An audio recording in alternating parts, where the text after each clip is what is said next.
Alors pour introduire la notion d'espérance, nous allons faire une petite activité que j'ai appelée le jeu des 2 urnes.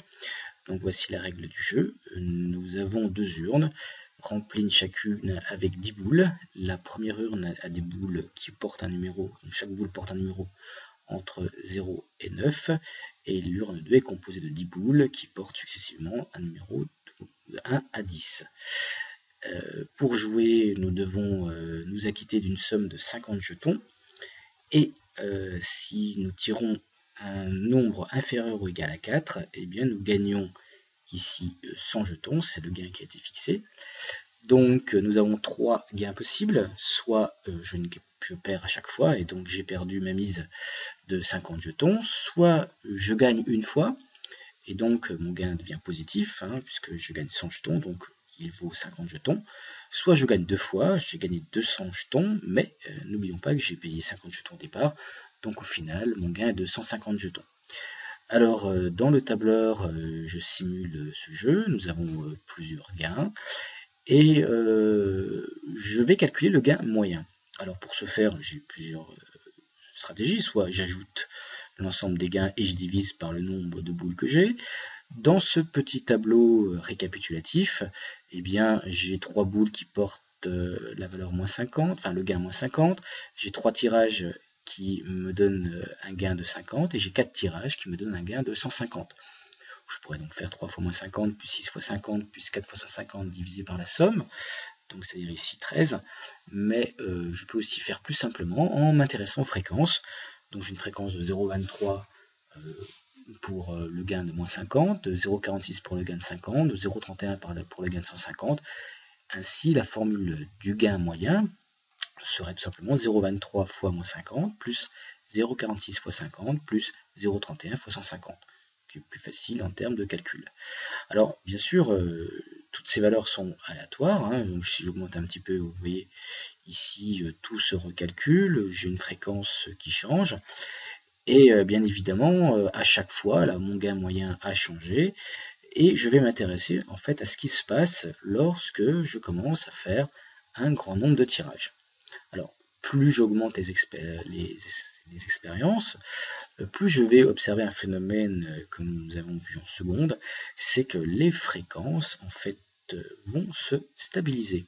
Alors pour l'instant j'ai 0,23, 0,57, 0,2, je vais augmenter encore le nombre de tirages, donc voilà, j'augmente, voilà, j'ai fait pas mal de tirages, et je m'aperçois que ici donc c'est 0,32, 0,49, 0,19.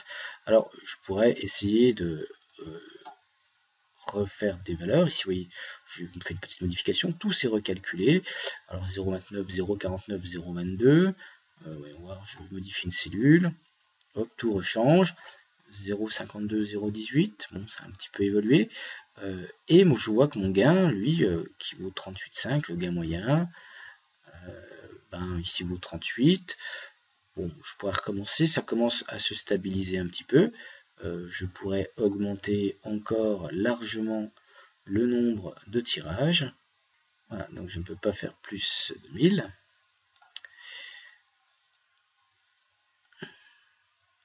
Et donc je m'aperçois que les fréquences cette fois-ci ne bougent plus, ou un tout petit peu. 0,31, 0,47, 0,22,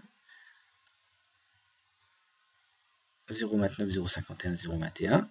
Alors, puisque les fréquences se stabilisent, et bien finalement le calcul du gain moyen, lui aussi va se stabiliser, puisque, je vous le rappelle, pour calculer le gain moyen, nous devons ajouter la somme des fréquences par les gains. 0,29 fois moins 50, plus 0,51 fois 50, plus 0,21 fois 150. Or, si ces valeurs se stabilisent, eh bien forcément, mon gain lui aussi va se stabiliser. Alors qu'est-ce que ça veut dire? Eh bien, si j'augmente à l'infini mon nombre de jeux, je sais que la fréquence ici va se stabiliser vers la probabilité que la valeur moins 50 apparaisse. C'est-à-dire qu'en fait, je vais avoir ici non plus un tableau de fréquence, mais un tableau de probabilité, c'est-à-dire une loi de probabilité. Si je reviens avec mon vocabulaire sur les variables aléatoires, je vais définir une variable aléatoire grand G qui définit le gain. Ces valeurs sont moins 50, 50 et 150. Pour calculer cette probabilité, je vais donc compter le nombre d'issues favorables à l'événement j'ai perdu 50 jetons. Donc j'ai un nombre supérieur à 4 dans les deux tirages, c'est-à-dire pour l'urne 1, eh bien 5 tirages, puisque je vais de 5 à 9.